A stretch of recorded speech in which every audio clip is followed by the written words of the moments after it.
Mid week trading session में स्वागत है। इस बार किस्मत ठीक चल रही है सिरानी साहब की। हर वेंसडे उनको मौका हाँ, मिलता है नॉट दैट कि ट्रोल नहीं हो रहे जर्मनी वगैरह, वो अपनी जगह देखो, वो तो लाइफ लॉन्ग चलेगा। बट बुधवार के दिन छुट्टी नहीं आ रही, ये बहुत अच्छी बात है। जी। सिर्फ की सिर्फ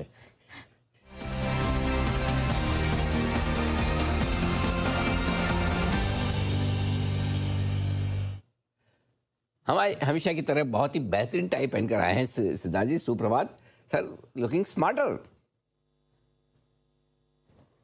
thank you so much Anil ji. Good morning Anil ji, good morning Neha ji, और गुड मॉर्निंग सारे दर्शकों को, पैनलिस्ट को। अनिल जी, जो मुझे याद है साल के बिगिनिंग में पूजा जी ने एक लिंक किया था।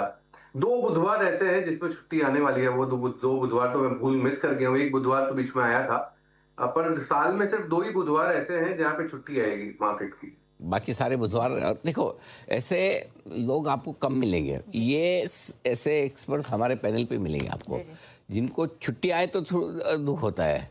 मतलब काम करना चाहते हैं ऑनेस्टली, नहीं तो क्या है लोग, अरे चलो ये बुधवार बच गया, एक बार थीम नहीं देनी पड़ेगी, काम निपटा, आप बहुत बढ़िया रहा। लेकिन यहाँ पे हमारे सारे एक्सपर्ट्स हैं जो आना चाहते हैं, शो करना चाहते हैं, दिल से करते हैं, ये जज्बा है। बिल्कुल, इसके लिए बधाई। बताएं सर, आज की थीम। बिल्कुल, thank you so much Anil ji for the appreciation. आज की थीम है जमा पूंजी। आप अपनी जमा पूंजी सिद्धार्थ जी, बैंक में अप्रिशिएशन रखते से हैं। याद आया, अरे सर वो जल्दी कर लो ना यार, वो काम, वो डिप्रिसिएशन बहुत हो रहा है। वो अपने कौन सा जर्मनी अनिल वाला जी? काम, रुपए का डिप्रिसिएशन बहुत हो रहा है। अनिल हम जी, आप महंगा पड़ेगा appreciation कर रहे ट्रिप। हैं, आप उधर रुपए का डिप्रिसिएशन कर रहे हो, कब जाएंगे सर? अनिल जी, अभी बहुत महंगा हो गया है। 80 रुपए में होता तो थोड़ा ठीक रहता जाना। अभी तो 95 प्लस हो गया तो बहुत मुश्किल हो यार ये जाएगी। बात मेरे को समझ में नहीं आती है, जब भी जर्मनी की बात करें एकदम ये सुमिति का बिहेवियर अजीब हो जाता है, इधर उधर देखते हैं। मेरा क्या लेन देना है इस सब चर्चा से? छोड़ ही चुके सुमित जी, बिल्कुल उम्मीदें छोड़ दी, अभी तो आप यंग हैं। अनिल जी, उम्मीद का तो कोई सवाल ही नहीं उठ रहा है। अनिल जी, आप देखो, अब जाने की बात आती है तो 80 रुपए का बहाना करते हैं। जब 80 रुपए का बहाना था तो जर्मनी के वॉर का बहाना था। मतलब हाँ। अनिल जी, अब तो ऐसा लगता है कि बहाना आना जरूरी है, जर्मनी जाना जरूरी है। वाह वाह, क्या बात है। चलो, मतलब मैंने सुमित जी को सही देखा एकदम। बिल्कुल, कोई बात नहीं। लेकिन एक चीज जिसमें हमारा इंटरेस्ट हमेशा है, वो आपकी थीम बताएं सर इस हफ्ते वाली। बिल्कुल अनिल जी, इस हफ्ते की थीम है जमा पूंजी। आप अपनी जमा पूंजी बैंक में रखते हैं, और ये है आज का थीम जमा पूंजी। पर ये स्पेशली पीएसयू बैंकिंग का थीम है। पीएसयू बैंकिंग जो स्ट्रॉन्ग क्रेडिट ग्रोथ दे रहा है, एसेट क्वालिटी इंप्रूव हुए हैं, स्ट्रॉन्ग रोल अदा करता है इकोनॉमिक ग्रोथ में। भारत के 62% शेयर बैंकिंग डिपॉजिट का पीएसयू में ही है। पीएसयू आउट परफॉर्म भी कर रहे हैं ओवरऑल पर्सपेक्टिव से। काफी स्ट्रॉन्ग आउट परफॉर्म कर रहे हैं लास्ट 6 क्वार्टर से। क्रेडिट ग्रोथ देखा जाए तो 16% पे देखा जा रहा है, कंपेयर टू प्राइवेट का 12%। एनपीए डिकेड लो पे है 1.93% पे, और बेटर एसेट क्वालिटी है, मार्केट शेयर गेन कर रहे हैं। कॉर्पोरेट केपेक्स से इनका फायदा है। ओवरऑल पर्सपेक्टिव से वैल्यूएशन गैप भी दिखता है, 1.3 टाइम्स प्राइस टू बुक पे है पीएसयू, जबकि प्राइवेट है 2.2 टाइम्स पे। तो सस्ता भी है, अच्छा भी है, जमा पूंजी।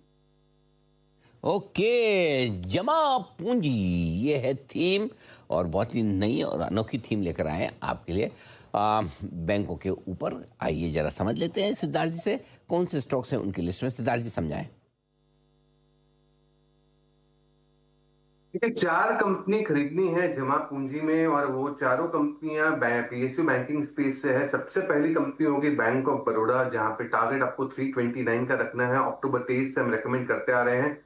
Q4 के लोन ग्रोथ 16.5% वाईओवाई, मुनाफा 11%, लोन बुक 14 लाख करोड़ के आसपास, रिटर्न ऑन एसेट्स 1%, और रेस करना चाहते हैं 6000 करोड़ 81 बॉन्ड्स FY27 में।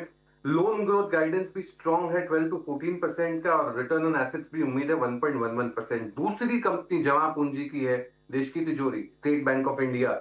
1300 रुपए का टारगेट अक्टूबर 23 से, ये भी हम रेकमेंड कर रहे हैं। Q4 के लोन ग्रोथ 17% से ऊपर के आए, लोन बुक साइज बहुत बड़ा है, 48 लाख करोड़ के आसपास। FY27 का आउटलुक भी बहुत स्ट्रांग है, 13 से 14% का क्रेडिट ग्रोथ है, और प्राइवेट केपेक्स साइकिल का बहुत बड़ा फायदा मिल सकता है। इस क्वार्टर पिछले क्वार्टर का जो नतीजे हैं वो खाली एक म्यूटेड थे, बट मुझे लगता है कि ये अच्छे रहेंगे आने वाले समय में। तीसरी कंपनी है इंडियन बैंक, टारगेट 1051। फरवरी 23 से हम रेकमेंड करते आ रहे हैं। Q4 NII growth 11%, Q4 advances 14.7%। Deposit strong है। प्राइस टू बुक की बात करूं तो 1.2 टाइम्स पे है। स्ट्रेस बुक्स एसेट्स कम हुए हैं और सस्टेनेबल क्रेडिट ग्रोथ दिख रहा है। निम्स नेट इंटरेस्ट मार्जिन 3.2% के आसपास की उम्मीद है FY27 में। चौथी और अंतिम कंपनी जमा पूंजी की होगी यूनियन बैंक। तो यूनियन बैंक पे खरीदारी कराई, 208 का टारगेट रखे। और ये भी अक्टूबर 23 से हम रेकमेंड कर रहे हैं। Q4 का retail book size 16.7% strong growth दिखा है। लोन बुक 10.5 लाख करोड़ के आसपास। FY27 का गाइडेंस भी स्ट्रॉन्ग है, 13 से 14% और 8,000 करोड़ का ओवरऑल FY27 में रेज करने की उम्मीद है। यूनियन बैंक जो 10% NII CAGR से ग्रो कर सकता है। ये चारों कंपनियां PSU बैंकिंग स्पेस से है, जमा पूंजी, और हमें लगता है कि PSU बैंकिंग स्पेस अच्छा परफॉर्म कर सकता है 6 से 8 महीने के पर्सपेक्टिव से। ओके, जमा पूंजी हमारी बड़ी थीम आती हुई सिद्धार्थ जी की तरफ से। और देखिए, आपको एलोकेशन बिल्कुल बराबर बराबर का रखना है और बड़ी बड़ी कंपनियां यहां पर बैंकिंग स्पेस की आती हुई हैं। Bank of Baroda, SBI, Indian bank, union bank, आप इसको बराबर के प्रोपोर्शन में अपने साथ रख सकते हैं। आइए इसी के साथ बढ़ते हैं आगे और Investments in securities is subject to market risk. Read all the related documents carefully before investing. This data is from our research report coverage. Investment in securities market are subject to market risks. Read all the related documents carefully before investing.